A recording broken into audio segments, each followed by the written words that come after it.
major problems like our broken border and the scourge of fentanyl. But the imposition of tariffs under the IEEPA is unprecedented and won't solve these problems. It will only raise prices for American families and upend supply chains. The Chamber will consult with our members, including Main Street businesses across the country impacted by this move, to determine the next steps to prevent economic harm to Americans. We will continue to work with Congress and the administration on solutions to address the fentanyl and border crisis. Yeah, not happy is right. Was it Carl Icahn who was totally on board with Donald Trump? Like the thing that separated him from Trump was when he put tariffs on steel. He was like, "You can't." All of these like squishy libs, or people who present themselves as liberals, and they're like, obviously right-wing billionaires in general, have no issues with like all of the death and devastation that Trump will cause upon marginalized populations. But the moment that their bottom line is impacted, they're like, whoa, whoa, whoa, it's not like that. It's not like that. What's happening? I don't understand why he does this. Can you explain it to me? I'm dumb, lol. I think that there are two reasons why Donald Trump wants to do this. One, because Donald Trump wants to utilize the tariffs as a mechanism of pressure for sectors and industry leaders to basically kiss the ring. Kiss the ring, you don't get hit with tariffs. Because remember, for those of you who still don't understand this, because I've talked about it, tariffs don't actually work Trump's plan, right? The Republican Party is playing it work. You're not actually putting a tariff on the country. On like China and trying to change the price of said tariff. The tariff is an entry fee. So it's not actually the Chinese companies that are. It's actually the American companies that are tasked with importing the goods that are. That's the point of entry. That's it. So it's actually American manufacturers that will get more costly goods overall. Because if, let's say, getting your t-shirt from China, right? Your garment.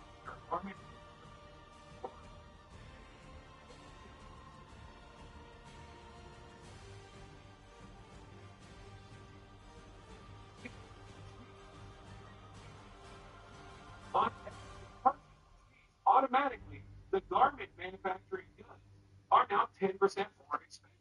So your garment, when you're selling your wares to a factory that is making t-shirts, at the point of purchase, that second company is basically buying a 10% more expensive product. If they both purchase a t-shirt for $100, now it's going to be $110. And what that happens, and then t-shirt manufacturer takes on like $10 for the t-shirts, $100. They're going to increase the price of all of the t-shirts that they're making so that they can carry the cost over to the consumer. So now the product, like the cost of the base price of the cost of the product is increasing is 10% of the way merchandise, the point of the goods entering the United States, all the same price, consumers start to get the cost of that t-shirt increases every step along the way. And you, as a consumer, end up paying the price.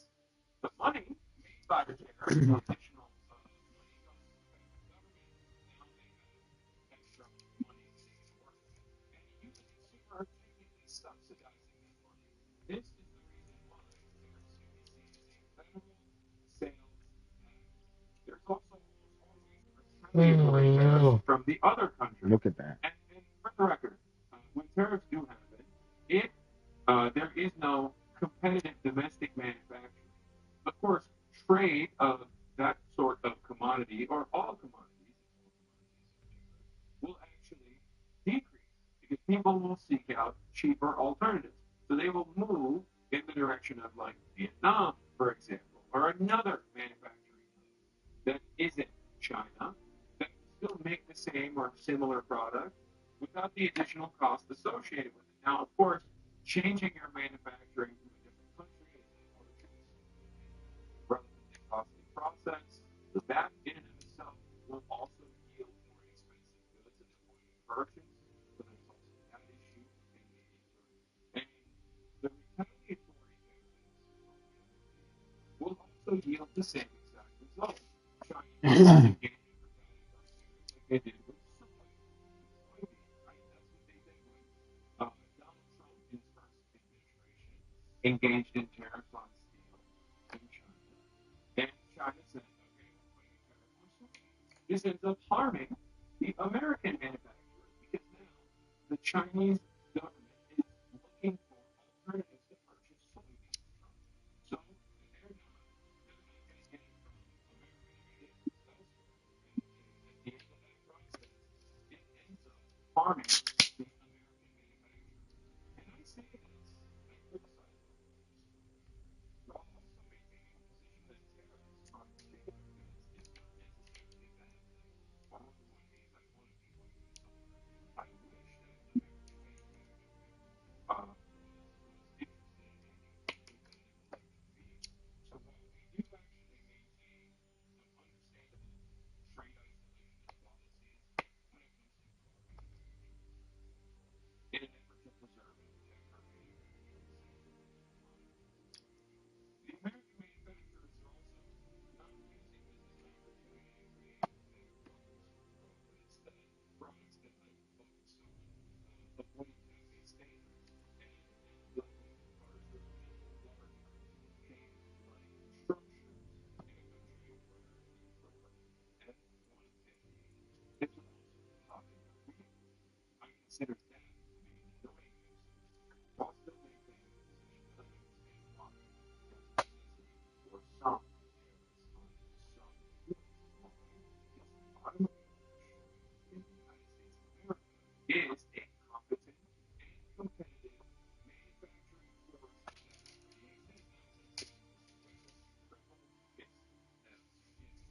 profit-seeking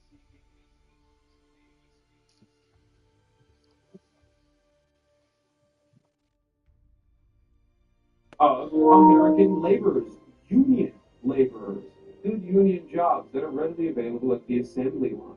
Ironically enough, tariffs even impact those guys, at least these tariffs that we're talking about.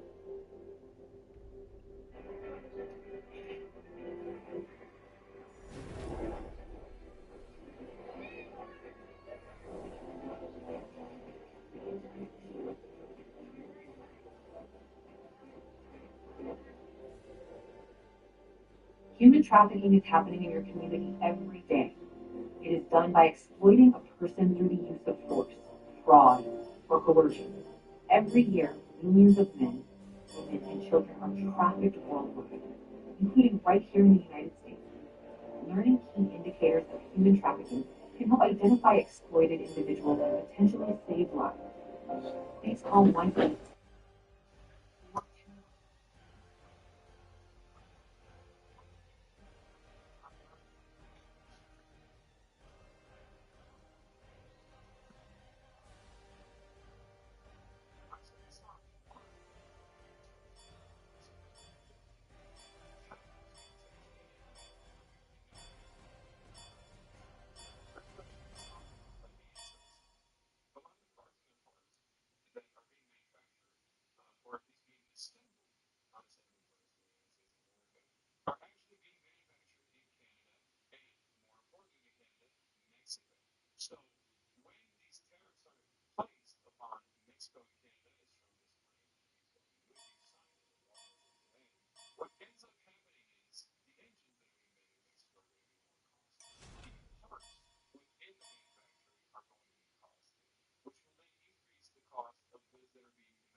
immediately prosecuted for felony. Just brutal.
The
first time I saw it,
Your middle tower is under attack.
Your middle tower is under attack.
Your middle tower is under attack.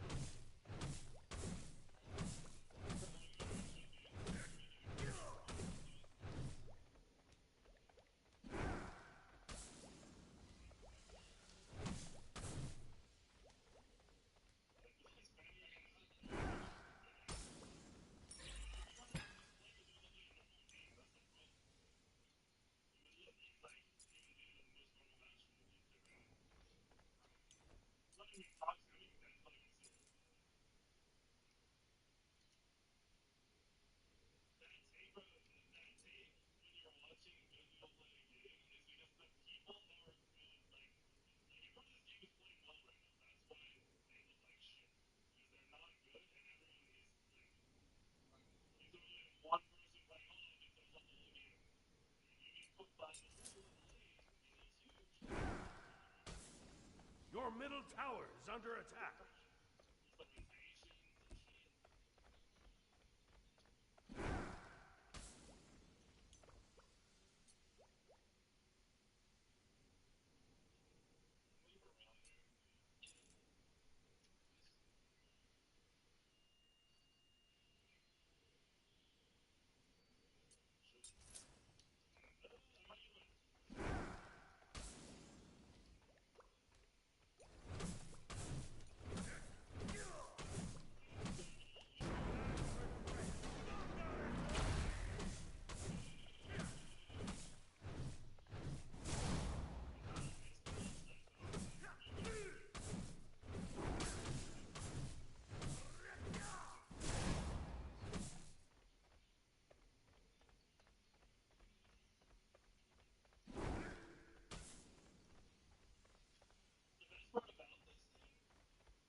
also troll doing damage to the game. Also, how many enemies that you got two What sessions did you have to take? The top half was 3 and the bottom half was 3. It was like 30 to 32 hours we were in there. I don't remember exactly. I think it was 32. I could be wrong.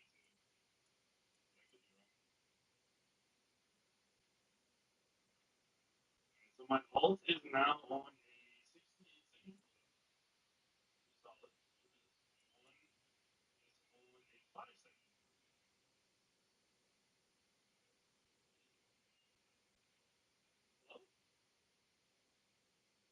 Hello? Alright.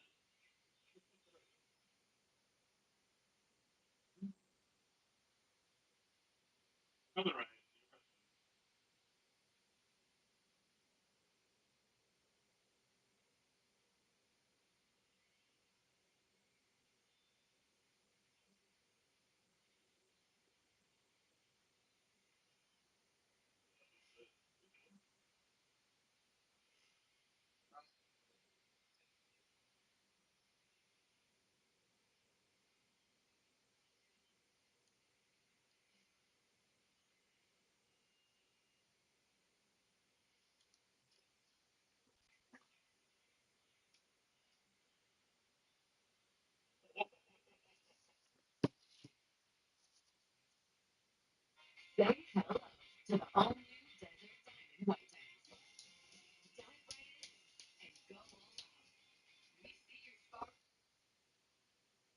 How should you build every ABC in SMITE 2? Each gun in SMITE 2 has a unique ability that can affect their overall auto attack damage. Like Jing Wen, who gains extra crit chance, attack speed, basic attack power, and strength from abilities. Does this mean crit is essential in choosing the builder? His army has a 50% attack speed buff in her kit, which causes enemies to take bleed damage based on her intelligence. Will this make high intelligence builds viable on if you're trying to maximize DPS? So, gain attack speed, strength, intelligence, and basic attack damage from the passive. And Zeus gains a huge 60% extra basic attack damage when hitting enemies that are fully charged by his passive, making items like Deathbringer gain insane amounts of efficiency on this specific god. You also have aspects which have been added to the game, which give Anher up to plus 100% attack speed if he only focuses on a single target. And Neith has a unique mechanic that theoretically allows her to gain infinite attack speed based on her strength. Will this mean high strength builds are valued more on her than other ADCs? Krynos has multiple auto attack enhancing effects on his first ability. These scale off of strength and intelligence. So will the utility and damage from his first ability affect his overall build? In this video, we'll be considering exactly what combinations of items are best on every current ADC in SMITE 2, and why those combinations are the best. For a number of different scenarios and gods, I will present a variety of builds on screen like this. Each block of items here shows the build that has been tested, and underneath shows the TTK, or the time it takes the hunter with this build to kill the entire enemy team with just their auto attacks. Firstly, let's look at a standard hunter. This is a hunter that has been modeled with no extra abilities that increase their auto attack damage. These are essentially the top damage builds when any hunter is at their lowest damage potential. Think of Xingqiang when she doesn't have her attack speed stinger or her explosive contact, or Sol at 0 heat. This is essentially the safest hunter build when you don't want to rely on any hunter's abilities in order to do the maximum amount of damage. I've separated these builds out by starter item. This gives you options when deciding what starter item you want to use at the start of the game and what your personal preferences are. So here are 10 builds that will kill the whole enemy team in the fastest time when you choose Hunter's Crown as a starter item. This first build shows how strong yellow damage items are in the current meta, with Braggy's Heart, Odysseus' Bow, Sunbeam Bow, Pims all appearing as a super strong item.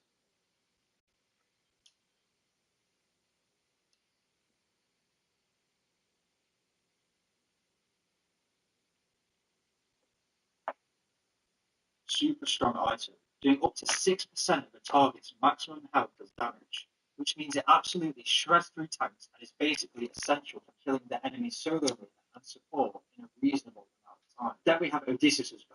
which provides 45% attack speed and 60% of your auto attack damage as lightning, which arcs to nearby enemies and can proc up to 5 times every 4 auto attacks. This is the equivalent of increasing your auto attack damage by 75%, which is insane and definitely shouldn't be slept on. In my simulation that I ran, I modelled the Odysseus bow to only proc twice, because the procs are not consistent in a real game scenario.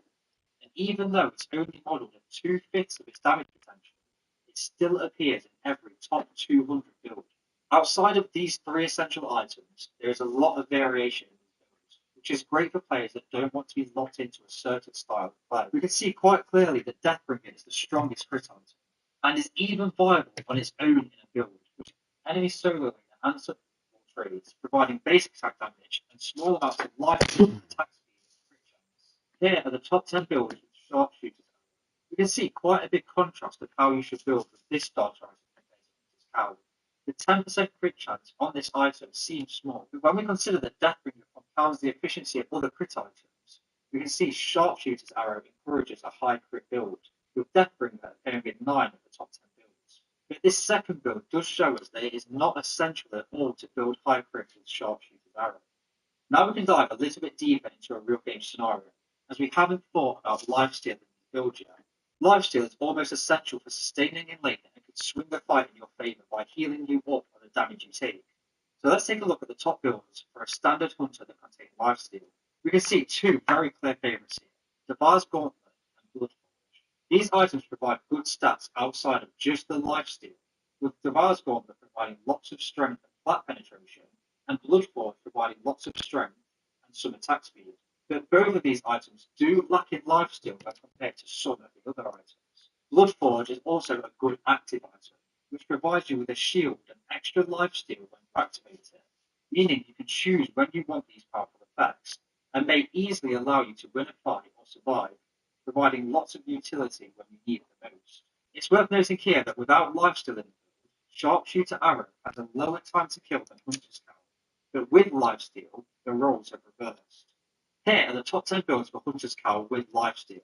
We can see crit does appear a lot less now, as forcing lifesteal into the builds leaves less room for other crit items, which synergize well together. But what if you want more lifesteal? I'm now showing you the top 5 builds for each starter item, which have above 30% lifesteal. Again, Hunter's Cowl has a milliseconds quicker time to kill than Sharpshooter's Arrow. We can see a clear favourite high lifesteal, which is the Reaper, which provides lots of strength and lifesteal, but it must be stacked first by killing enemy gods, which is a large drawback to the item. Another drawback is that you only get the full benefits of this item if you hit an enemy god up to 4 seconds, which means it is slightly weaker for sustaining when not fighting an enemy god, but it still has a base lifesteal of 25%, which is higher than a fully stacked Devar's Gauntlet. In my simulation, the Reaper has been modelled to only have 3 stacks out of a possible 6. When fully stacked, this item is surely the strongest lifesteal item in the game. We're almost finished for a standard hunter before we move on to specific gods and builds. But before we move on, I'm aware some people might not like Odysseus' bow due to its inconsistency. This is a very strong item, even stronger than its SMITE 1, especially because now Odysseus' bow benefits from the penetration from execution, unlike in SMITE 1. The 45% attack speed from this item is also crazy good, synergizing greatly with items like Kin's and Sunbeam Bow, as well as the passive having massive damage potential. But there is an argument that Odysseus' bow is weak with crit chance, because it provides no strength, and strength combos well with crit chance. I believe that the overall damage of Odysseus' bow and crit chance is strong, as shown in these builds. But for the people that don't want to build Odysseus' bow, here are the top 10 builds that contain lifesteal and don't contain Odysseus' builds. Feel free to swap the considering him with his aspects, which provides him with up to 100% attack speed when hitting enemy gods, as long as he needs. You're still paying for that one? I forgot about it. Experian shows you all your subscriptions and can cancel the ones you don't want, like Sleepy McStreamy over there. This could save me money. Download the Experian app. Every bottle of McCormick is flavor sealed. For fresh flavor, everyone knows. who has a new aspect. Designating Reach now gives Neith increased attack speed when she designates them. She gains 15% attack speed and 2% of her strength as attack speed per stack, and this could stack up to 6 times. This is a unique mechanic to Neith, as no other god has attack speed that increases as their strength increases. She is the only god in the game that can theoretically reach infinite attack speed by buying elixir of strength potions. With these changes to her kit, will her build value high strength items in order to maximize the attack speed from her aspect? In my simulation, Neith has 4 stacks from her passive, which might seem slightly high as they can be difficult to get and maintain, but they do last for 15 seconds, which might make getting and maintaining 6 stacks slightly easier. Here are the top builds with Hunter's Cowl. As we can see, high strength is definitely valued on Neith, as Avatar's Parachute is now in 3 of her top 5 builds. This item is very expensive, but does provide 100 strength, which translates to Neith gaining 8% attack speed from this item alone. That might seem small, but it clearly makes a difference, which is why this item is appearing in her top builds. The top 3 builds also contain no crit and lots of yellow damage. This is because, again, attack speed and strength scale well with Odysseus' bow and Sunbeam bow, and Neith gains increased attack speed based off of her strength. We can also see Transcendence appearing, another high strength item which adds to her attack speed. Here are her top 10 builds with Sharpshooter Arrow. Again, you can see instances of Avatar's Parachute, but remember the cost of this item is very high, which might put you off building it. Having Sharpshooter's Arrow still means Neith's builds value a higher crit chance, as seen by Deathbringer appearing in every top 10 build. Now, here are Neith's top builds that contain lifesteal. Hunter's Cowl builds have completely foregone any crit chance, instead valuing yellow damage items at high strength. And in the 5th build here, we can see double stacking becomes a viable option on Neith when she has 4 stacks on her aspect. Now let's look at builds for Neith that have over 30% lifesteal. For high lifesteal builds, stick to the Reaper. You can keep critting your builds for Sharpshooter's Arrow. You should avoid crit for building Hunter's Cowl. And again, let's look at her top builds that don't contain Odysseus' bow, but do have lifesteal. Now that Odysseus' bow has been taken out of the build, crit has become much more favourable, and Avatar's Parachute has completely disappeared from these builds. This is for a couple of reasons. Firstly, is that with Odysseus' bow out of the build, Kins is now doing much less damage, because Kins benefited greatly from Odysseus' bow's attack speed. So the builds are now not synergizing around Kins as much as they were, which means attack speed in general has become slightly less favoured, and it is now better to build around crit chance, and relying on large crit damage to maximise your overall damage. But you can still rely on Sunbeam Bow and Fraggy's Harp if you want to go for a yellow damage build. Now let's move on to Chrononos, who gains flat penetration based off of his intelligence and extra damage on his auto attacks, which increase with his strength or his intelligence depending on which one is higher. Will these 2 effects affect the way you should build Chrononos? In my simulation, Chrononos always gains the penetration and extra damage from his first ability, so let's see how this affects his builds. Here are Chrononos' top builds with Hunter's Cowl. We can see crit has fallen off a lot for this character. This is for a couple of reasons. Firstly is that Chrononos' extra auto attack damage on his first ability cannot crit, but is based entirely off of his strength.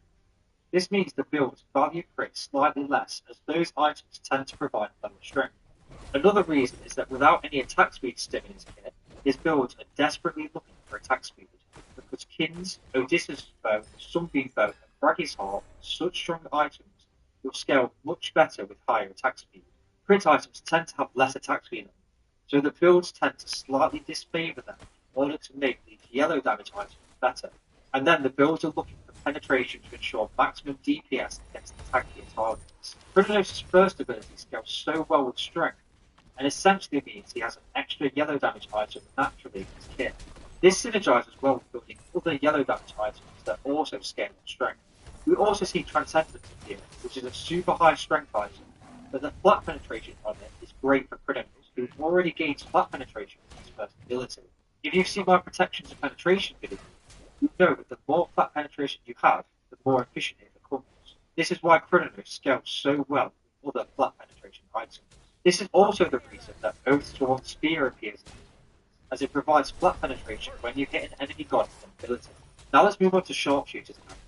As we discussed earlier, The crit chance from Sharpshooter's arrow instantly makes Deathbringer a much stronger item.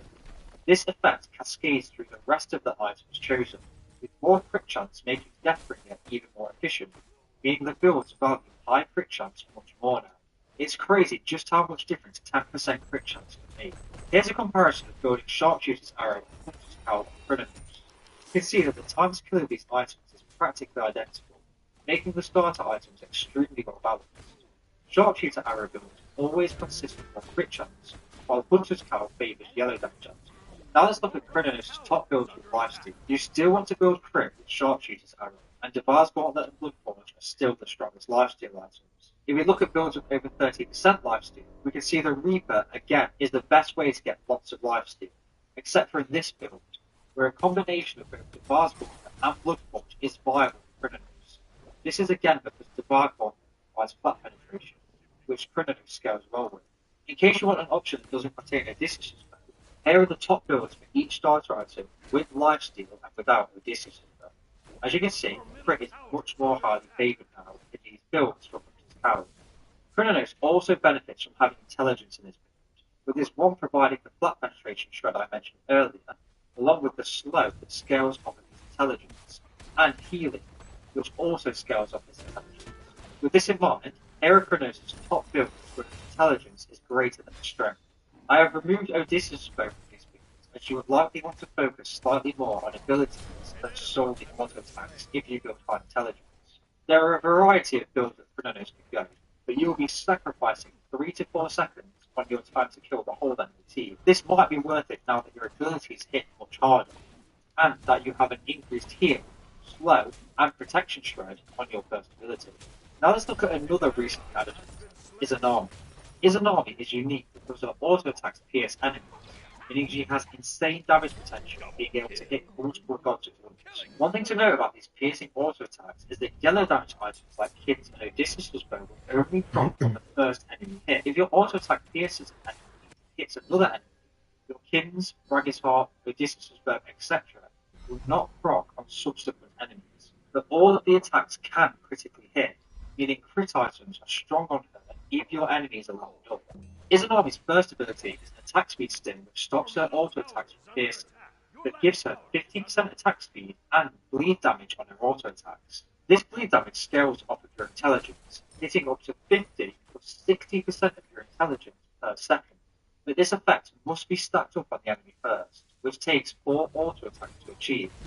With this in mind, will a high intelligence build be viable? No. In my model, Izanami hits only one enemy god at a time with her piercing auto attacks. This means that I haven't considered how being able to crit multiple enemies at once could be a factor when building. I have also modelled her to have her auto attack sting up, ability 1, 50% of the time, with the bleed effect at 100% damage potential during this time. Here is Izanami's top build with Hunter's cowl. You can see the extra bleed damage from her first ability scaling off intelligence does impact her build compared to a standard hunter. With our first instance of Obsidian Shard here, it's worth noting that Obsidian Shard has been placed into these builds because of how strong the percent penetration is against tanky targets, and the fact that tankier targets take a long time to kill, so be wary when choosing to go with this top build, as it will leave you doing lots of damage to tanks, but not a lot to squishier targets like junglers and other ADCs. We can see other hybrid items available, like Bracer of Radiance and Bragg's Heart. The intelligence on these items helps to up Izanami's total damage by adding to her bleed damage. Remember that I have not considered Izanami being able to pierce enemies. If I did, this build would most likely take the top spot for highest damage. But having enemies lined up for you is completely outside of your control, which is why I didn't consider it in the builds. Now let's take a look at Sharpshooter's arrow. As you would expect, crit is now valued higher, but there are still instances of high intelligence items appearing like Obsidian Shard and Bracer of Radiance. Now let's consider Izanami's lifesteal builds. Here is Izanami's top builds with lifesteal. The Devar's Gauntlet seems to be the best on them. Even with lifesteal forced into the builds, you can see that intelligence items still manage to find their way into some of these top builds. Here is Izanami's top builds with over 30% lifesteal. Crit completely falls out of favour when using Hunter's cowl, which prioritises high pen and yellow damage over crit chance. And there are still high intelligence items like Demonic Grip and Obsidian Shard, but again, These builds are optimized to kill tanks, not squishies, so be very careful if you decide to build them. For Sharpshooter's Arrow, crit chance is back on the table, but it is not 100% necessary to do good damage. Here is another top build without Odysseus. Again, a combination of items are appearing. Yellow damage and penetration being mostly favoured, crit chance being favoured for Sharpshooter's Arrow. Because I haven't tested Izanami when she's able to hit 2 enemies at the same time, I thought it only fair to include builds with high crit chance in this video. This way, you can decide if you value the builds that will be good for hitting multiple enemy gods at the same time. So here's Izanami's top builds with high crit chance, no Odysseus' bow, and lifesteal. Now let's move on to our next one, Jingwei, who is an example of a god with many auto-attack enhancing abilities. Her first ability provides up to 60% attack speed, and if you stay within the area, her attack speed stim can be active up to 100% of the time. Her second ability gives her splash damage auto-attacks and give her an increase to her basic attack damage by 15%. Her third ability gives her extra strength when she dashes. I have modelled Jingwei to have her explosive bombs up half of the time, and her attack speed stim active half of the time. Due to Jingwei's increased crit chance and auto-attack damage, crit items are preferred.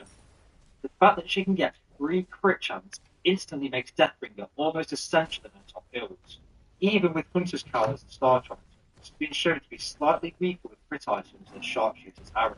Deathbringer increases the efficiency of other crit items because it increases crit damage overall. But this is also true for Jingwei's second ability, as she inherently gains crit chance from her kit, so it makes sense that Deathbringer is here in her top builds. The second build shows crit is not essential on her, and if you want to build a yellow damage build, that is also viable. I have modelled Jingwei to have her attack speed stim up 50% of the time. Remember that this increased attack speed benefits yellow damage items the most, because the more auto attacks you fire in 1 second means the more yellow damage items you do on property, so the higher your DPS. As we move along the list, we can see 7 out of 10 of her top builds contain Deathbringer, and most of those builds contain at least one other crit item.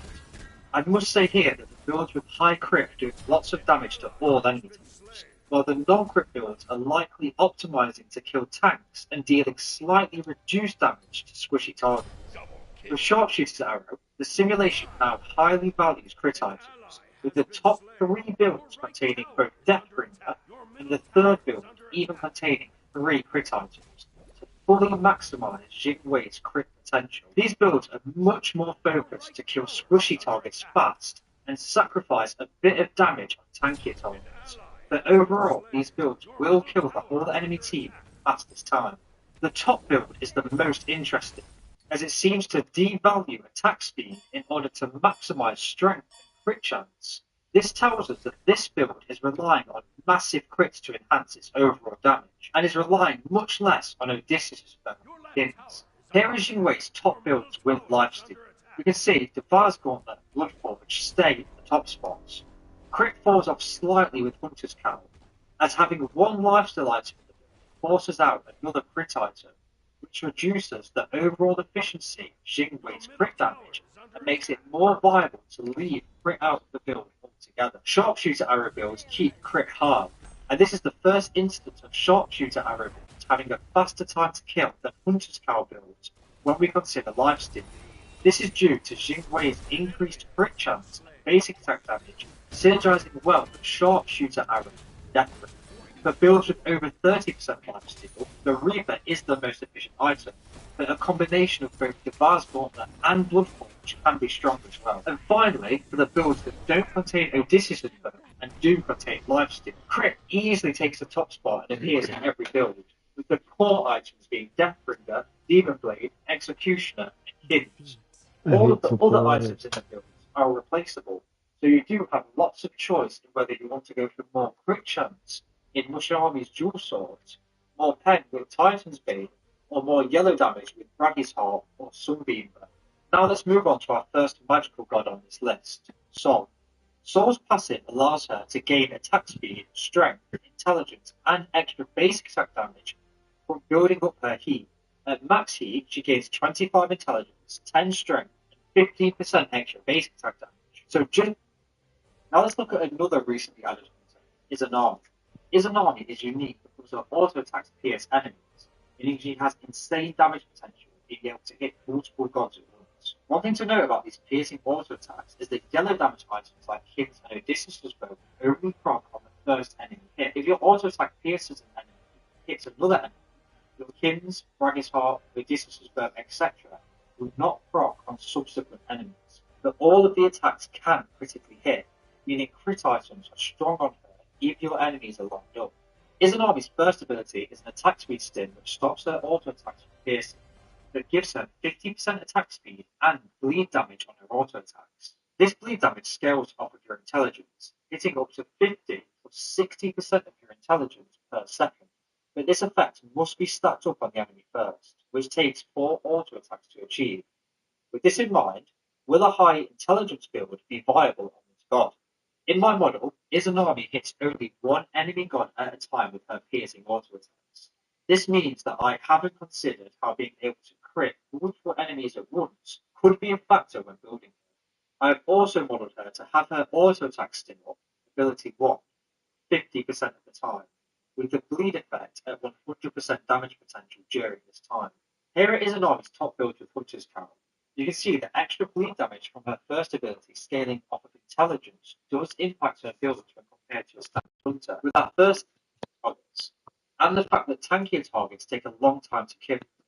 We can see other hybrid items appearing, like Bracer of Radiance and Braggy's Heart. The intelligence on these items helps to up Izanami's total damage by adding to her bleed damage. Remember that I have not considered Izanami being able to pierce enemies. If I did, this build would most likely take the top spot for highest damage. But having enemies lined up for you is completely outside of your control, which is why I didn't consider it in these builds. Now let's take a look at Sharpshooter's Arrow. As you would expect, crit is now valued higher, but there are still instances of high intelligence items appearing like Obsidian Shard and Bracer of Radiance. Now let's consider Izanami's lifesteal builds. Here is Izanami's top builds with lifesteal. The Bard's Gauntlet seems to be the best on her. Even with lifesteal forced into the build, you can see that intelligence items still manage to find their way into some of these top builds. Here is Nami's top builds with over 30% lifesteal. Crit completely falls out of favour when using Hunter's Cowl, which prioritises high pen and yellow damage over crit chance. And there are still high intelligence items like Demonic Grip and Obsidian Shard. But again, these builds are optimizing to kill tanks and not squishies, so be very careful if you decide to build them. For Sharpshooter's Arrow, crit chance is back on the table, but it is not 100% necessary to do good damage. Here it is Izanami's top build without Odysseus' bow. Again, a combination of items are appearing, with yellow damage and penetration being mostly favoured for Hunter's Cowl, and crit chance being favoured for Sharpshooter's Arrow. Because I haven't tested Izanami when she's able to hit 2 enemies at the same time, I thought it only fair to include builds with high crit chance in this video. This way, you can decide if you value the builds that will be good for hitting multiple enemy gods at the same time. So here is Izanami's top build. Now let's move on to our first magical god on this list, Sol. Hi, I use Febreze Sanctified Plug. And I use this. Febreze has a microchip to control scent release, so it smells first day fresh for 50 days. 50 days? And its refill reminder light means I'll never miss a day of freshness.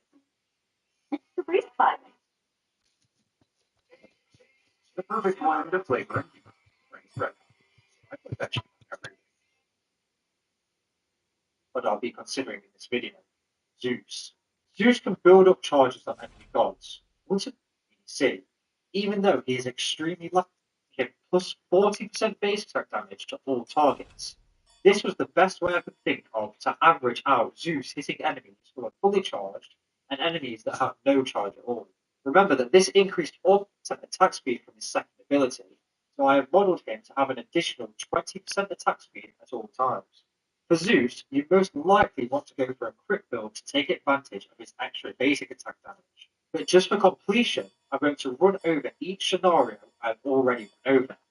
You can then choose how you want to build and play him. But personally, I would go for a crit build without Odysseus' bow, which I'll show you later. For Hunter's Cowl, crit is clearly a favourite for Zeus, with his massive increase to basic attack, increased auto attack damage, which is plus 60%. Sharpshooter Arrow builds again show a clear tendency towards high crit chance, with this second build maximising strength to make the enhanced crits hit even harder. High strength scales well with Zeus, because he gains a percent increase to basic attack damage. And basic attack damage is increased by strength, which is then compounded again by crit, creating a kind of positive feedback loop between strength, crit, and increased auto attack damage. Now that that's out of the way, let's look at Zeus' top builds without Odysseus' bow and with lifesteal. This will maximize single target damage, which is what Zeus' playstyle encourages, sticking on one target, getting them to maximum charge, and doing insane damage with his auto attacks. Even with lifesteal and no Odysseus' bow in the Zeus' time to kill is the lowest we've seen so far, which shows the insane impact of his increased auto attack damage can have. My personal preference would be to pick these type of builds going into a game. Kingsblade and Executioner are still shown to be essential in order to kill attacks quickly, with Titan's Bane being a bit more flexible. You can choose to go for Titan's Bane to kill the attacks quicker, or another crit item or attack speed item in order to kill the squishies faster. I haven't modelled Cupid or Medusa in this video, as Cupid only gains up to a 40% increase to attack speed, which will not affect her overall build when compared to a standard hunter. And Medusa has access to Viper Shot, which does increase attack speed and damage, but only for 4 auto attacks. Now let's move on to our first magical god on this list, Sol. Sol's passive allows her to gain attack speed, strength, intelligence, and extra basic attack damage from building up her heat. At max heat, she gains 25 intelligence, 10 strength, 15% extra basic attack damage. So just how will this affect her builds? For Hunter's Cowl, we can see a solid mix of builds for her.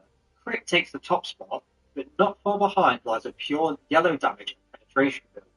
Again, I want you to bear in mind here that Crit has been modelled at its full damage potential, while Sunbeam Bow has been modelled at half of its damage potential, and Odysseus' bow has been modelled at just 2/5 of its total damage potential. So take these numbers with a grain of salt. Avatar's Parachute is appearing in both crit and yellow damage builds, with its super high strength contributing greatly to crit damage and yellow damage numbers. Sol's Sharpshooter arrow builds are valuing crit extremely highly, with her increased basic attack damage and strength. Crit items scale well with her, because there is a compounding effect between increased basic attack damage and crit chance. Just to note here, in SMITE 2, increased basic attack damage does not affect yellow damage items like Odysseus' bow and Sunbeam bow. Even though these items do scale off of your basic attack damage, they are not affected from increased basic attack damage effects like Sol's passive, Zeus's passive, or Jingwei's 2. This is likely why crit is being valued more than yellow attack damage items for Sol. Here are Sol's top builds with at least one lifesteal item. Sharpshooter arrow is slightly favoured on Sol when it comes to killing the whole enemy team in the fastest time with a lifesteal item. Devire's Gauntlet and Bloodforge are the best lifesteal items yet again, and yellow damage is better for Hunter's Cowl, while crit is better with Sharpshooter's arrow. Here are the top builds with over 30% lifesteal. Again, the Reaper is a clear winner here, while Bloodforge and Devire's Gauntlet are still a viable combination for high lifesteal builds, while you also get the benefits of having the Bloodforge shield. For builds without Odysseus' bow and with lifesteal, crit is a clear favourite, with 2 of the top builds containing 3 crit items. We also see the addition of Linear Bow, which is there to make up for the attack speed loss.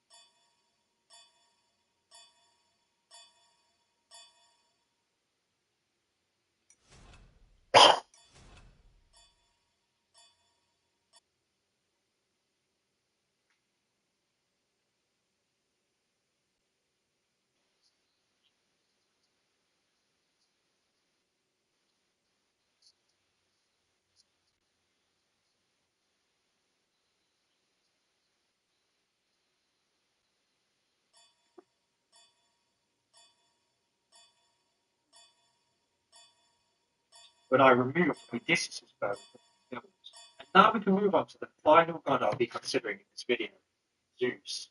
Zeus can build up charges on enemy gods. Once an enemy god has 3 charges, they will take 60% extra auto attack damage from Zeus. This is a very strong effect and may make Zeus a viable ADC. Even though he is extremely lacking in movement, it can be slightly difficult to keep enemies fully charged. For my simulation, Zeus has been modeled to always have 2 charges on the enemy, giving him plus 40% base attack damage to all targets. This was the best way I could think of to average out Zeus hitting enemies who are fully charged and enemies that have no charge at all. Remember that this increased auto attack damage will affect how much he crits for, but not how much his Odysseus' bow or Sunbeam bow hit for. Zeus also gains up to 35% attack speed from the second ability, so I have modelled him to have an additional 20% attack speed at all times.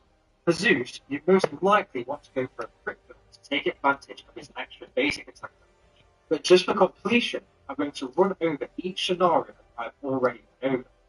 You can then choose how you want to build a play. But personally, I would go for a crit build without Odysseus' bow, which I'll show you later. For Hunter's Cowl, crit is clearly a favourite for Zeus, with his massive increase to basic attack damage. Crit becomes almost essential for this god, even with Hunter's Cowl. This third build focuses almost solely on crit, taking advantage of his increased auto attack damage.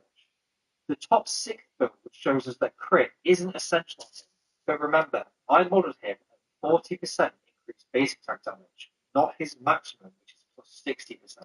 Sharpshooter arrow builds again show a clear tendency towards high crit chance, with this second build maximising strength to make the enhanced crits hit even harder. High strength scales well with Zeus, because he gains a percent increase to basic attack damage, and basic attack damage is increased by strength, which is then compounded again by crit, creating a kind of positive feedback loop between strength, crit, and increased auto attack damage. Now that that's out of the way, let's look at Zeus' top builds without Odysseus' bow and with lifesteal. This will maximize single target damage, which is what Zeus' playstyle encourages, sticking on one target, getting them to maximum charge, and doing insane damage with his auto attacks. Even with lifesteal and no Odysseus' bow in the build, Zeus' time to kill is the lowest we've seen so far, which shows the insane impact of his increased auto attack damage can have. My personal preference would be to pick these type of builds going into a game. Kingsblade and Executioner are still shown to be essential in order to kill tanks quickly, with Titan's Bane being a bit more flexible. You can choose to go for Titan's Bane to kill the tanks quicker, or another crit item or attack speed item in order to kill the squishies faster. I haven't modelled Cupid or Medusa in this video, as Cupid only gains up to a 40% increase to attack speed, which will not affect her overall build compared to a standard hunter. And Medusa has access to Viper Shot, which does increase attack speed and damage, but only for 4 auto attacks, and so is not for a set amount of time like other hunters on this list. So I decided not to model her. Instead, look at the builds for a standard hunter, or if you want to build her ability based, look to builds with high intelligence. There are also active items available to hunters which might seem appetizing, like Dagger of Frenzy and Death Metal. If you feel as though these items would benefit you, swap out one of the non-core items from the builds in this video. And that's everything from me. If you have any questions, please leave them in the comments. Thanks for watching, and remember, don't gas, do them now.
to do the next fight.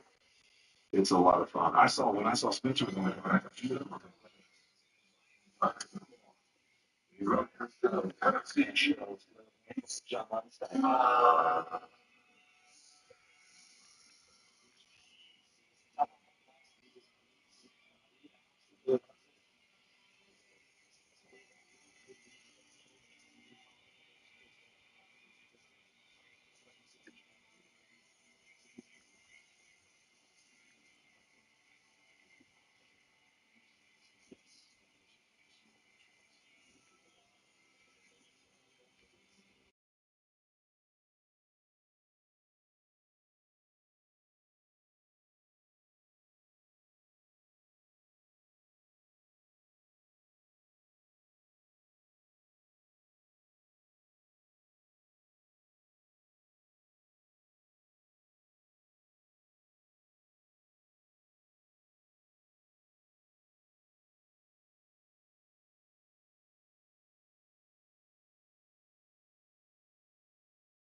It's big blows are coming. You gotta feel it.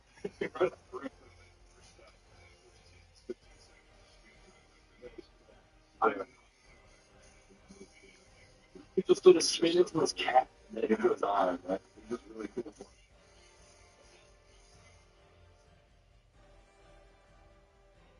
Oh, yeah. Wait, Hey, man, what kind of dinosaur is this? What I'm confused about, right, is dinosaur and mollusc objects have to do with anything. did they know we were coming? Are you looking for an insurance policy? Access Auto Insurance Agency offers a variety of customizable personal auto and commercial auto insurance options. For a more personal touch, visit a local office to meet with one of our Spanish bilingual insurance agents. We accept various types of identification, driving histories, and licenses, making the process straightforward and inclusive. One of our agents will guide you through a series of questions to understand your specific insurance needs. Using your answers and our extensive industry expertise will help you evaluate so you can choose the best policy for you. Our agents can also help you identify discounts you may qualify for. Plus, we also make payment easy by accepting cash or card at your local office. Insure your vehicles through Access Auto, your trusted auto insurance agency. Oh, my face. It's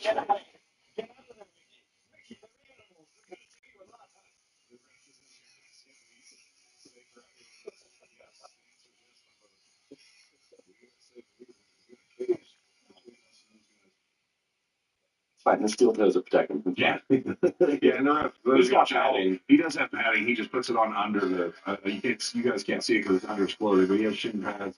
He has the chest piece, and I'm just this for he does protect him from out. I was talking about the college are important together, keep them out. And that's also, from the block where you do have it. do you know if there's ever been a time in the sport? Because I haven't watched anybody see it match ever. Do you know if there's ever been a time in the sport where the ref has got? I don't know. I've seen reps get close and smaller this and do little things. Sometimes they might get like a back swing. Something like this. I don't think that's ever going to happen with our rep. Our fighters are looking for where they're firing the shots. They're not just closing their eyes and letting it fly. Yeah. And the reps are there. The gentleman walking around, you can tell he's not firing. He's got a completely of a helmet. He's never going to do anything on a cage, and he knows he's got room to move around. It's just he's got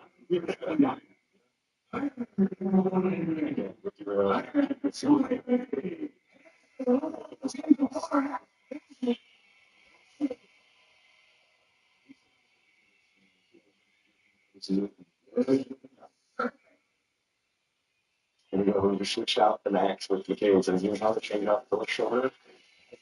He's not going to do some that's very aggressive. He's going into some crazy rappers. He is aggressive, but those little punches, they're not going to get me enough. But when you're getting those in your face, kind of.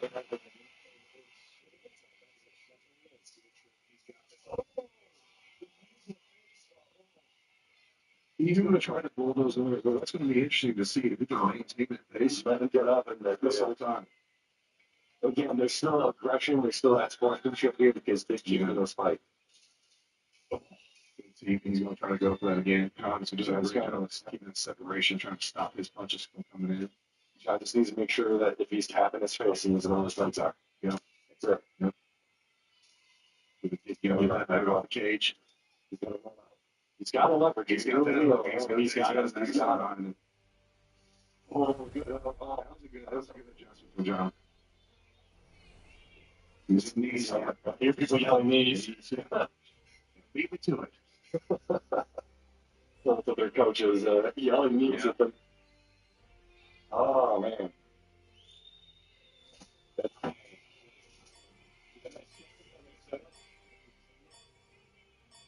Yeah, but John, is he bleeding in his mouth? Can you tell? I think he cut his lip a little. Yeah. Oh,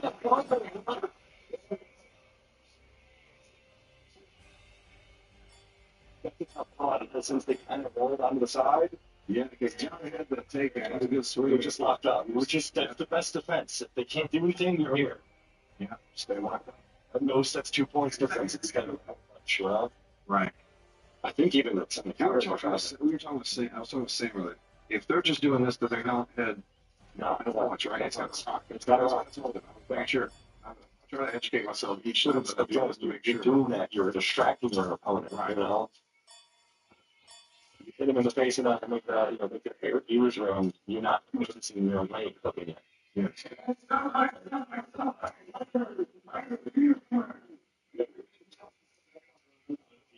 So there's left. It was left. I don't know.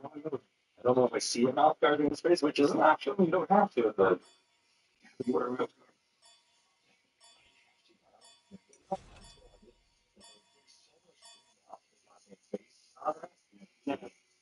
the helmet's too heavy. But that the weight, it just the helmet takes it right out. Yeah.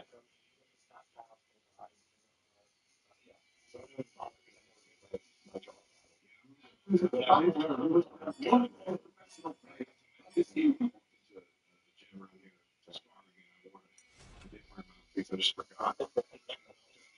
Like the gym,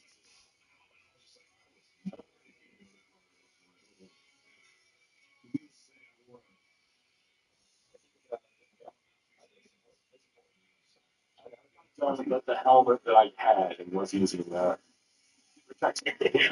you want to stay protected. Yeah, Gotta keep the chin strap's tight, but like it's cradled. So like if the helmet shifts, it's like the chin strap kind of stays in place. But no, like Um,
that first.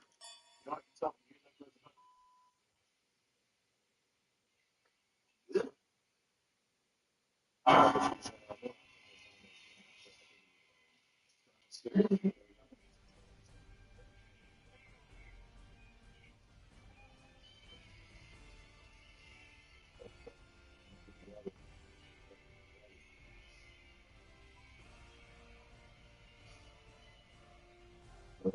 I'm excited to see this third round, last round, second and last fight.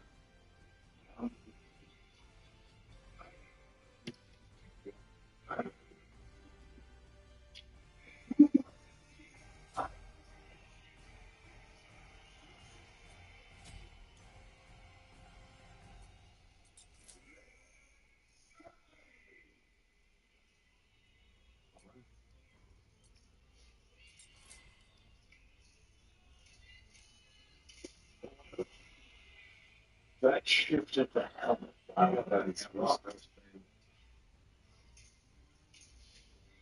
Beautiful chops by John there. And you don't want to be hit by these. So Yeah, it's, those chops don't feel good. no. You're wrestling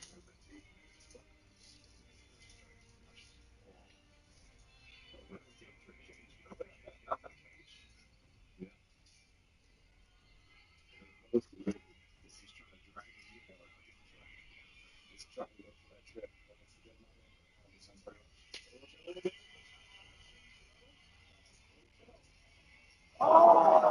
Spawn.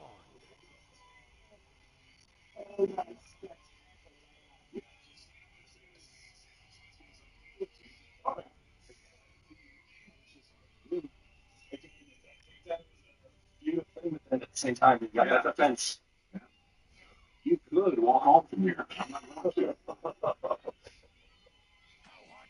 My God. You gotta get some picture in picture when we put these videos out because our reaction there is just, yeah. Here it goes. It finishes out. Oh, another rip shot.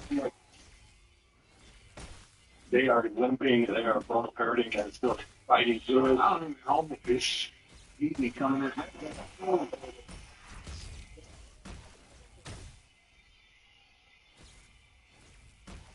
Yeah. This is brutality. 2 seconds. Dropping bombs. He's gonna let him. He's done enough. It's close up 15. Again, there's that brutality and that sportsmanship. That's amazing. I'm hurt. His groove shifted on top of his knee. We gotta watch that. It's not an armor failure, but that's a danger spot now. All right.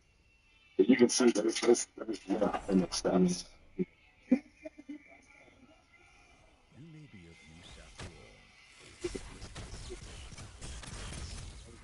The last couple exchanges. Yeah.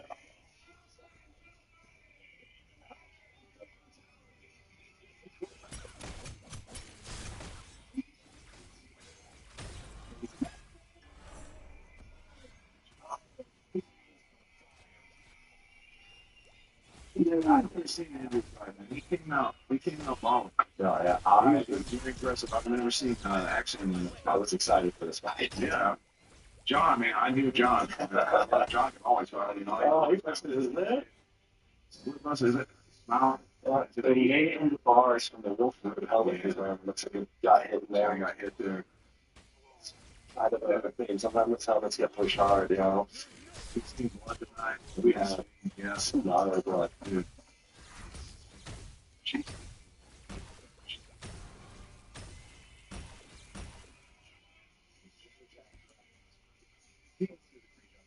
Yeah, yeah. These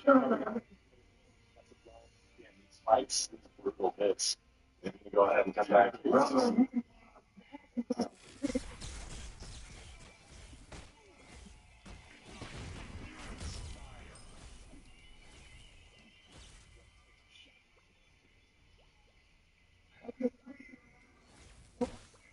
Ultimate is ready. The choices and violence. Your left tower is under attack.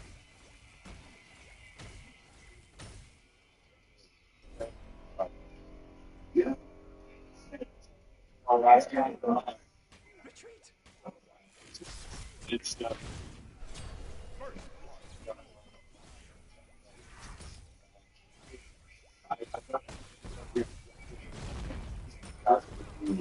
these guys fighting hard.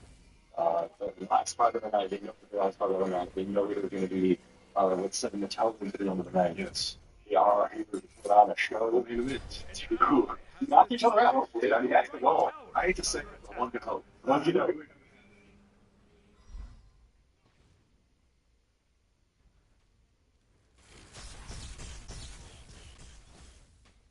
Game day. I'm here to impress.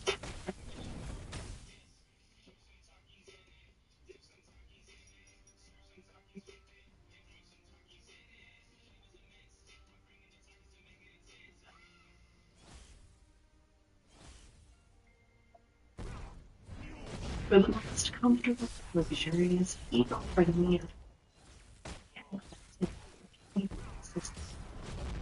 Don't let it set up in any room of your house. Sapa, luxury mattresses made.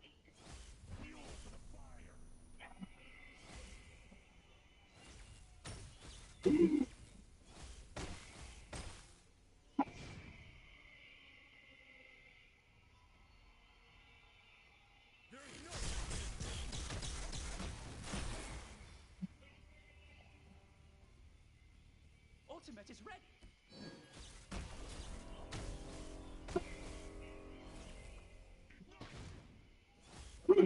Attack.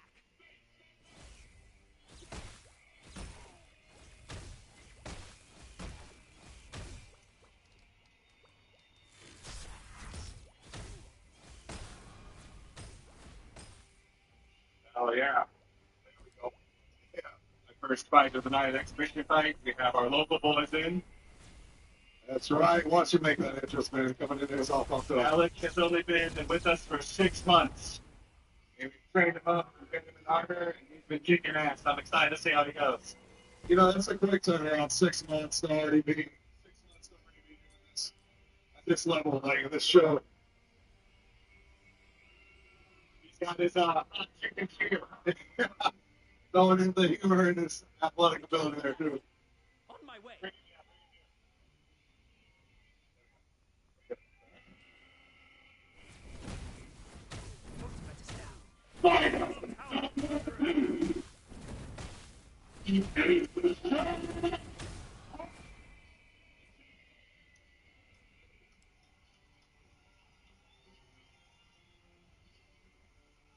Yeah, baby, there we go.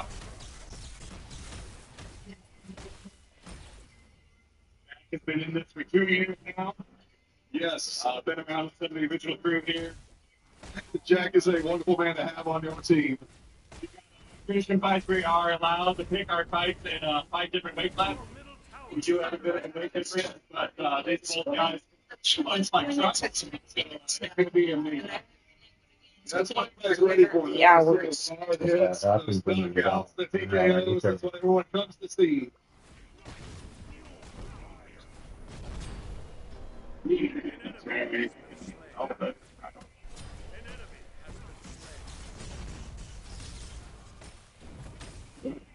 Take this jungle bug.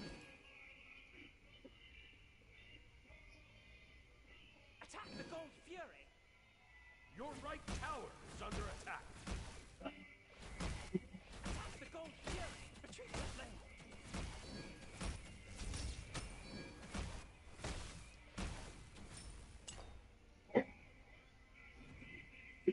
Your middle tower is under attack.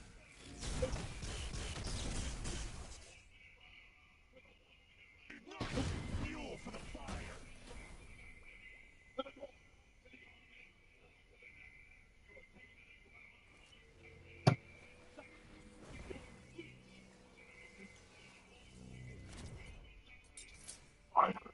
Be careful, left. No brain.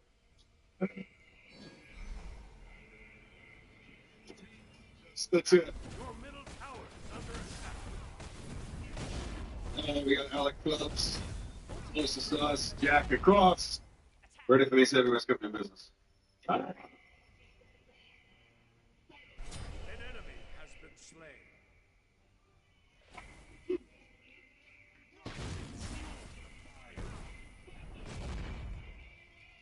An enemy has been slain. Green and let's see, hot chicken shield. Jack with the gray and the blue and white. Touch the tips. Fights on. Here we go. I'll come out with some good combos here. Your left tower is under Nice movement by Alec there. Oh, we already had something out. We've got spurs going in there. Yeah, it almost looked like the tip of a sword. Good. They got The one ones minute. in the ring. 1 minute. People don't understand how heavy that armor is to move. It feels like forever. Oh, yeah. Nice. See, that's the power of Jack right there. Just see through a light jab with that shield. Sitting back. Oh, This is yeah. an actual safety concern. His shoulder is. Crowd's moving, but Points will be awarded to Alec for his armor failure. If they can't get it repaired within a certain time frame, but this one will happen. If we can't, there's a team that knows this very quickly. But we got it. We got tape. We got strength.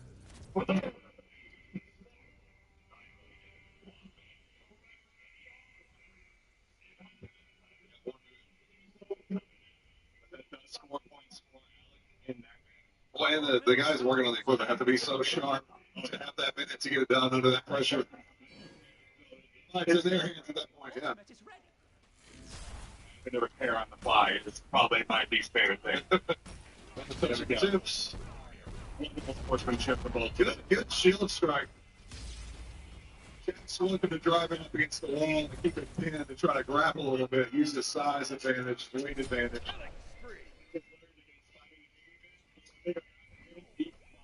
He has learned to slip It's a big thing offered in here. His short strike's really good too. He's quick. He's going in and he's doing it. Stop.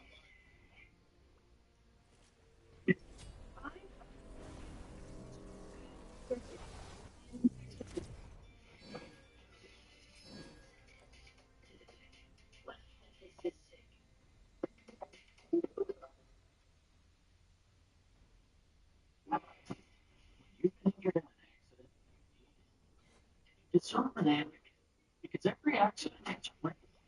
It affects your time, health, your ability to make money, everything. For the advocates, insurance companies don't. Keep them in check. In most cases, settle out of court. Take your case to trial if necessary. Because you're not just applying to it. Person, you deserve the best. You deserve an advocate. That's round one. Killing spree.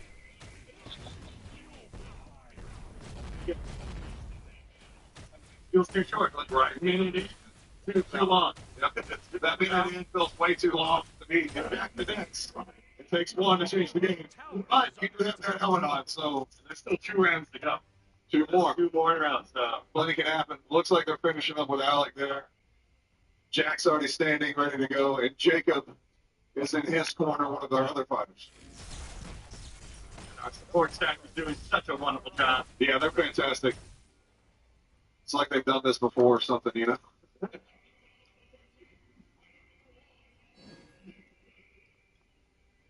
You ready for Alec?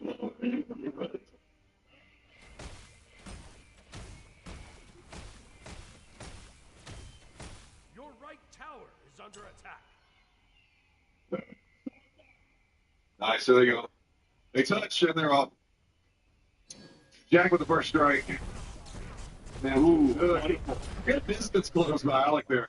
Was the distance quick. Good show strike by Jack. Punches by Jack. Yep. Suck. Yeah. Alex he's doing a good job of was that Sparks that we just saw? We got a lot of Sparks going this fight already. Good block by Jack. Don't know if that was intentional, but his hands were up. Alec is trying to keep right at the edge of that shield. Jack does have a heavy punch with his left arm. And that armor's down again, man. The armor's down again. And that's frustrating. Yeah, they good honor on him. That's frustrating for the combatant. Sometimes frustrating for Alec where he's on the offense, but he's respectful about it. But frustrating for Jack, too, because he wants to just keep fighting. We are still in the second round. That's having it. I'm so excited. I thought it was, yeah. Yes, it's. Here we go. He's got it. Alec first to strike. Good sword play by Jack and Alec at the same time. Oh, we got a clinch. Clinch coming up. Alec working. He's giving some body shots. Let's see what this. Oh, nice knee from Jack. Nice other knee. Using the cage. Oh, dust off the shield. Yeah. Yeah. I think that glitter in the air. That was a good thing to the top and it dropped low by Alec. An ally has been slain. I'm trying to look at their breathing right now. Alex close to us. Like I'm trying to see him breathing. He's slowing his heart rate down, trying to. It's really hard to breathe in that armor. Yeah. Jack is great at recovering. I think he has a football background. He does, yeah. So he knows what it's like to play the line of scrimmage and have to hit every single play. It's another plus. Now we're at round 3. Now we're at round 3.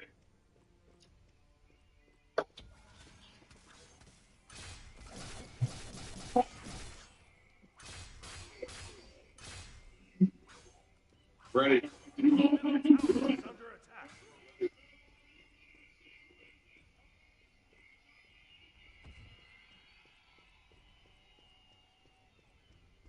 Your middle tower has been destroyed. There we go. Another touch of the tips. They're off. Ooh, ooh. Alex, he's moving his hands, throwing those feints and kind of making Jack guess a little bit. There we go. Jack's going for that grapple. Oh, if that would have connected, that would have. Oh, but Alec did a good job staying in there. Oh, he's driving him back there. There's that power. Nice sword play by Alec there. Very good. Yeah, he's been learning his sword side blocks really well. There we go. There we go.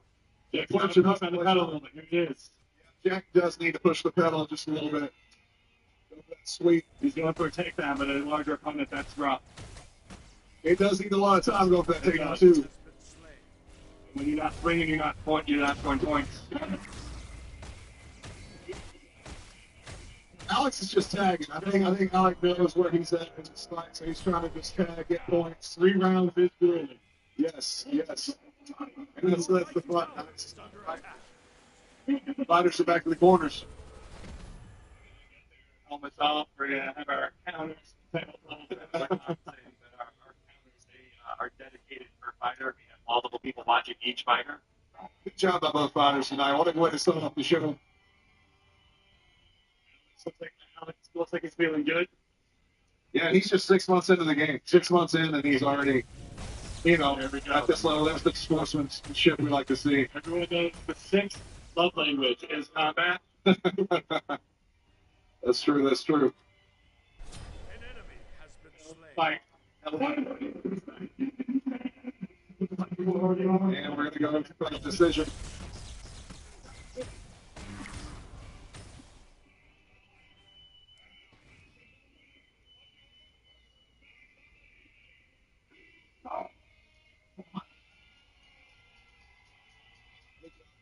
Your right tower is under attack. Enemy missing middle. Retreat left lane. Yes, sir. Good job from both fighters there. Good effort. Good entertainment. Come in, put on a show, let the crowd know what it's about. Now, I'm excited about this next fight coming up here. John Bibby and Sean Tice. Bibby himself is 53 years old. Sean is 46. Sean's only been doing this for 6 months, and he's been busting his ass in the gym training for this. Bibby's been in it for about 3 years now, and again, out there training with us, getting in the, putting in the reps, putting in the work. At this age for this intense sport, it's awe-inspiring. I'm 34. I want to be in the ring when I'm their age. 100%. And they don't look their age. They really don't. John's got some good hair, so does Sean. Your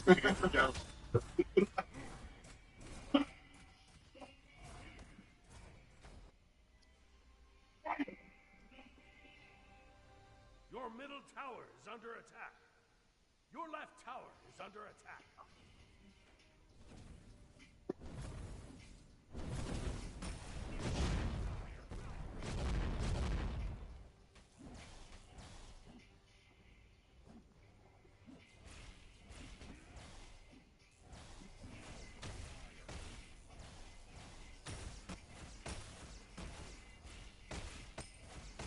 An enemy has been slain.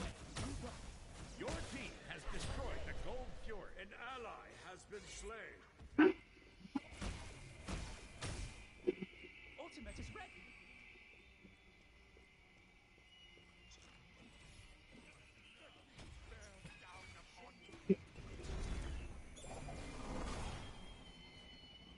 He's fighting with that eye. They're not going on.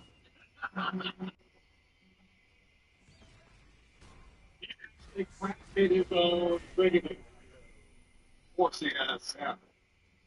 Enemy ultimate down.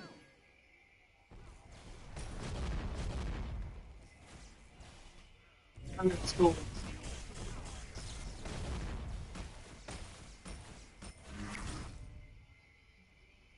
Be careful going up those stairs. He's practicing the fight. Yeah. And it's local natural guys. That's right.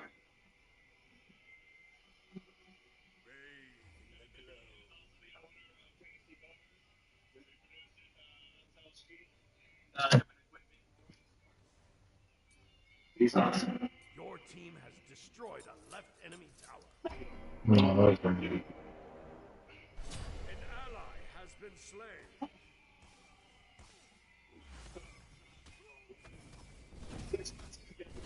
Your middle tower is under attack.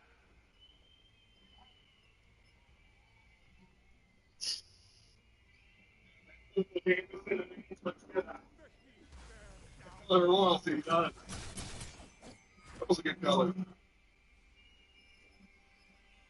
the purple shield to match. I haven't seen shit yet for that. Oh, it's got one on there. Again, 6 months in, he's in the gym here every day. I'm there training at that, running classes. An enemy has been slain. Your You can middle fight tower 6 months. is under You know, it takes everybody's different levels. Yeah. You have to full tilt into it. Some people might train for a year or 2 years to fight. Run. Your left tower is under attack.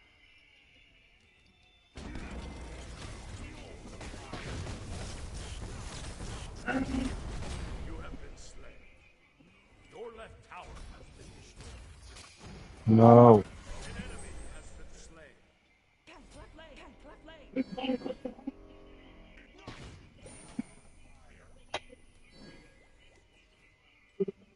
Your left tower is under attack.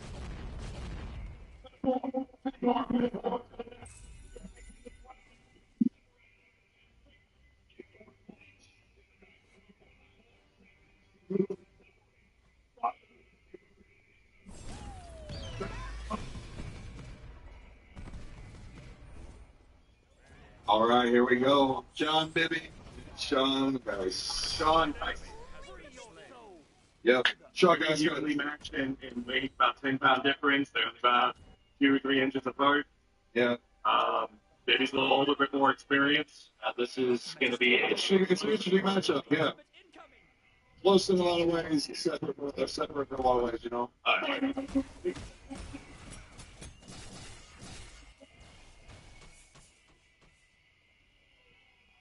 Here we go.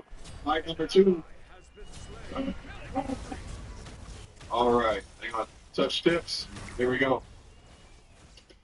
Nice strike from Bibby right off the bat. Or off of that low shot to the little thigh. Sean's working to control his range with this little jab to his face. Blocking the sight Yeah. and out. Strike, jab, circle out. Smart move. Good counter by Bibby. He is seeing his hips open, so he is taking those shots at Sean. Yep. Scoring points. Those aren't friendly either. Right. They have a bite. And people don't understand, like, the movement that they've done currently. It's so tired. Good use of using the sword, closing the distance, getting the shield shot, coming back out with another strike. Wearing 50 to 80 pounds of hit. Yeah. So if they're 170, 180, add 50 to 60 on there. Myself, I'm a big boy. I'm 370 and 6'6". Shut down. I weigh 70 pounds extra in my hip. That's the round. Round 1, good round. Good activity by both fighters. Your right tower is under attack. It's coming over. Alright, gonna let them rest up. That was actually some really good on Pretty close. I thought. He was really responding to that. Yep.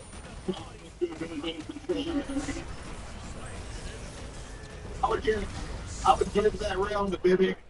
I look what's going through their heads. What what's going through their heads right now, especially Sean, since he's 6 months in, big show. Got that first round jitters out of the way. He had it not even. Still fresh.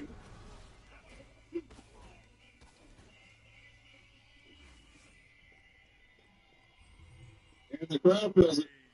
Here we go, round 2. Touch steps. Again, baby, with that low blow. I shouldn't say low blow, it's legal. I think Sean needs to just drop some more Milanese guard to block that end and anticipate it. But I do think Bibby has a bit of an edge here. Yeah, Sean's using his shield more as a range kind of measure rather than the jab. Or his cross. They're called tired. They're getting tired. Yeah, they're slowed down a little bit. It's easy to forget to breathe. They're getting punched by Bibby there. That was solid. Stepping on the gas and being a little more aggressive this round. A good stiff cross. Oh. Sean's backing up. Can't tell if he's baiting it. Ooh. And 4 weeks free when you sign up for Uber One for students. Tax Act doesn't care which tax filing software you've used in the past. Let's get them over with. An ally has been slain. We haven't seen any kicks yet. We haven't seen any kicks, steep knees, not much clinch. I'll be honest, sometimes you forget your feet are there. Yeah. You're not wrong. I remember at one point he just Sometimes you want to become just a boulder and run into him.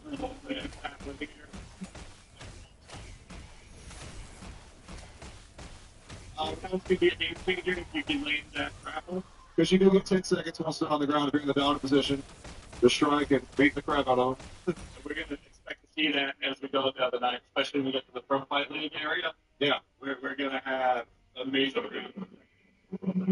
These guys are doing an amazing job. Yeah. They've got a lot of. It's really hot under that armor too. So a lot of people don't You're understand. wearing this blanket, and you're putting steel on top On top of it, yeah. Then you're doing cardio. You're trying to breathe and your neck is all robotronic. Just, Yeah. it's like, a lot of people could have panic attacks the first time in armor. Just putting it on. Not to steer anyone away from the sport. It's amazing. But Amazing. and we're getting ready for round 3. Final round, yes. There it is. Baby's ready. And Geist is ready.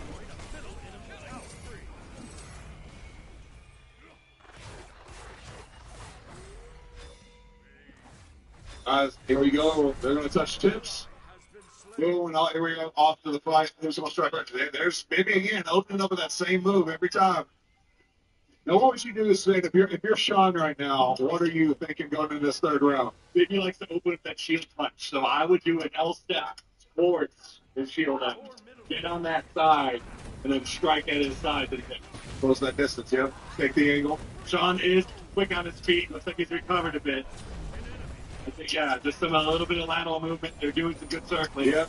Baby's going for that shield strike. Big punches with their guards. Yeah. I think that one hurt Sean a little bit. He's slowing down a little bit. Understandably so. Close. Oh,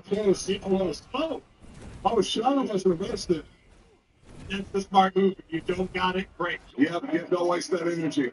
Only 10 seconds. Here we go. They're breathing.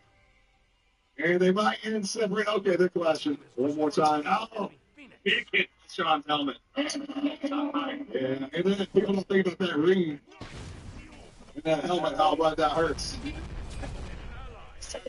Good lights. Good lights for Bibby. And you see Bibby, he's like, I'm ready to get this going as fast as possible. When you're doing that fight, he wants to make sure.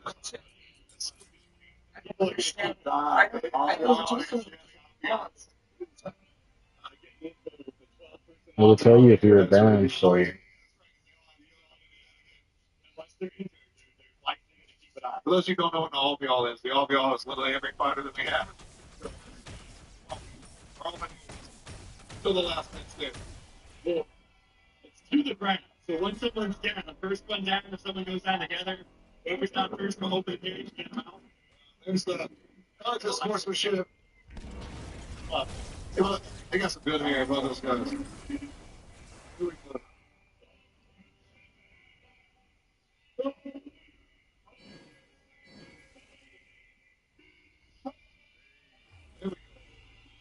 Nice performance by John. seeing and recognizing the pattern. Yeah. There we go. That's it. That's us. Man, what a good fight between these guys. You know, not exactly young lads anymore, but also, man, it's that saying, you don't quit playing because you grow old. You grow old because you quit playing. Yeah. And these guys are embodiment. They're in fantastic shape, older than most people that they're up against in the sport, and they just kick some ass. They just put on a fantastic show for us. It's awe-inspiring for myself as a fighter. 100%. And that's what you're seeing in society. You know, so you're seeing the old guys get done. And they feel like they can make to the 40 minute. Love that. That's one cool thing about this sport is there's not really an age cap or age minimum. You know, you can really start training whenever.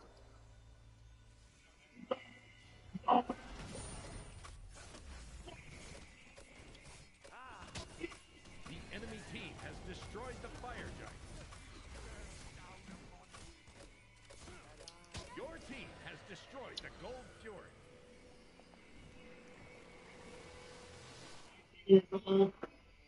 It's been doing armor for 3 years. It's rare that you hear about somebody doing that young in high school. You know, like, I mean, when I was in high school, one thing was over. I watched him in his first tournament. And with him getting folded on the ground and it's sliding back up like nothing happened, His energy level is insane. Most of that is. Yeah, yeah. We love this guy.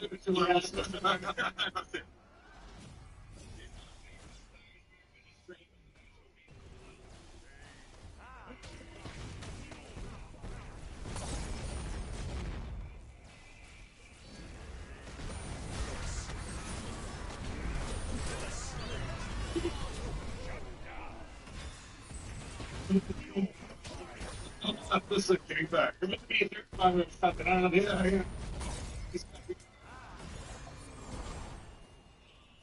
Double kill. Killing spree. Our more unique underwear. Killing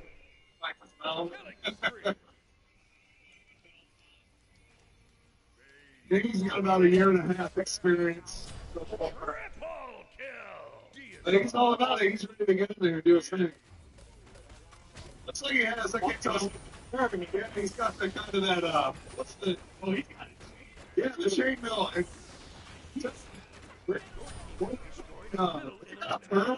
Yeah, he's got.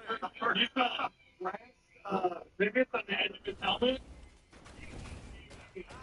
Yeah, his mouth didn't get so bad. Right, he was clearly in the upper court, you know. So the peasants have saved it 3 years for armor, you know. You're lucky to have it.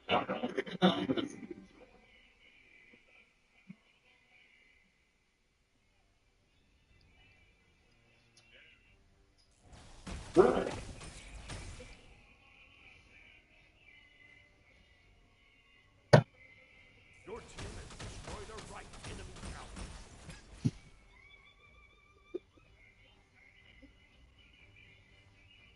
Attack fire!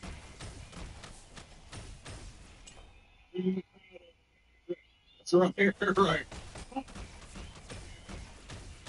Ultimate is ready.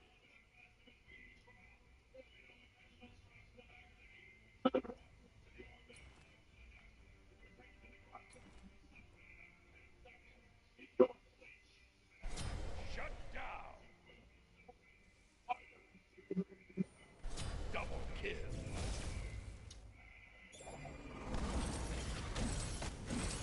So they're pretty close. They're both run up to 885 pounds. Both pretty close in height. Man, they have 9 inch taller. Yeah. And then the only really difference is that's a little bit older than Andrew does have the year and a half of experience. I don't. And also, I can't queue into a game. The longest queue I had was 10 minutes and 12 seconds. Because of the internet. I can't play it. If the internet's bad, yeah. I didn't see the first How do you expect to play a game and you can't load into you can't load in? Let's go strike first. Bunny's got defense. It's firecrackers right off the rip. They are banging. You guys can hear once we're hearing how hard they're hitting each other. There's some power behind those strikes.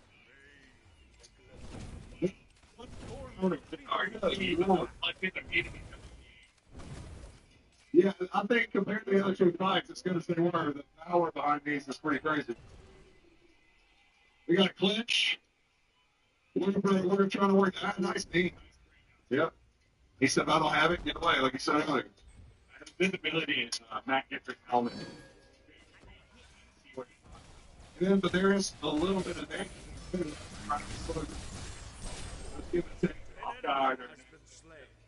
He's usually doing a good job at his Your team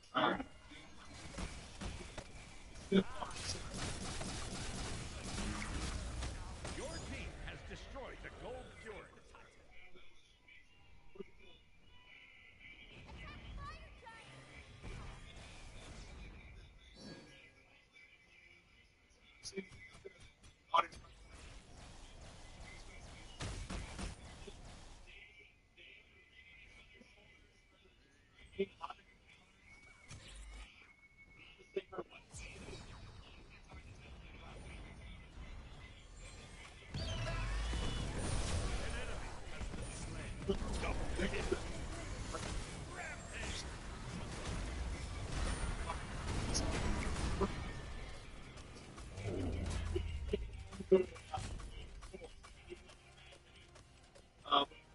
Victory.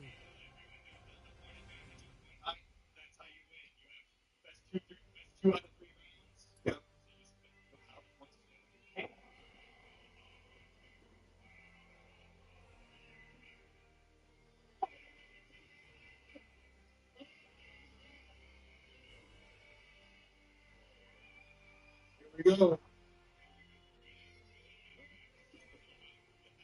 That's right. Here we go. Touch. They touch tips. We're on. Going a little more technically for the opening. There we go. Oh, that was almost. It wasn't intentional at all. It was like almost right in that blade. Air clinch. We're going for a takedown. A lot of clinch, Larry. They're pushing. Ooh, good blocks. Good shield jabs. Those shields to the ribs. Yeah. Yeah. Your wind out, you gotta try catching your breath. You gotta just watch. It's a good reversal on Andrew Starr, not getting stuck up against that cage. I'm pretty sure I just saw a dent happen. That was it's striking significantly hard. If you guys can hear it, we're here. Good shield punch. He's coming up from under his view line. Yeah, he's pressing Matt up against that cage there. Trying to need a little rest, maybe a silver guard. Right, and he's getting that shield strike, but then Matt's getting that punch right at range. It's like strike, punch, strike, punch. You can work on the law.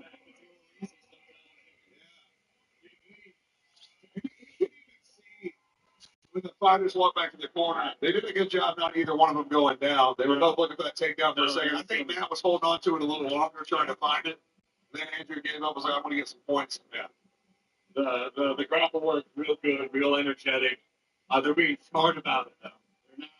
They're not just going in for a hug match. They are picking and choosing what they feel, and they know when to get out. Every fighter's been really quick to engage. There hasn't been any like just stalemate, just kind of let's figure it out.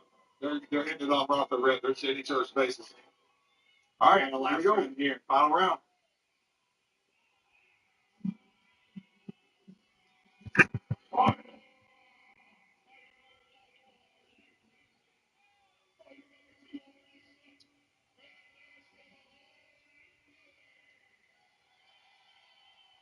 All right. Here we go. Who wants it more? All right. I mean, yep. Dig deep. You can ignore exhaustion for a minute. Yeah, yeah. Good about that there. Good about that. Yeah, 3 points there. I think Andrew's aggression probably put his gas tank a little low. Yep. Man. Oh, he's got it locked up though. Oh, there it is. Good. He's going to ride with this. So that's going to be a 2-point for Matt. Yep. Now, when you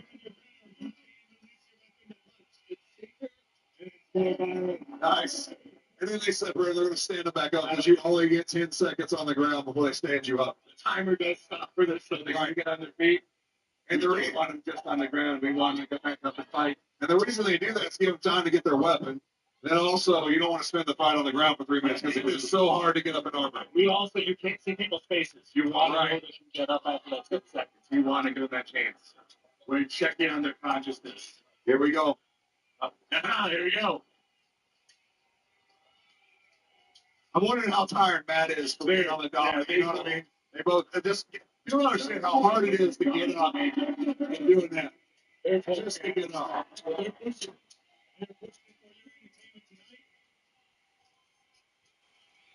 Andrew is focusing on more strikes on this half end. Yeah, and Matt's trying to use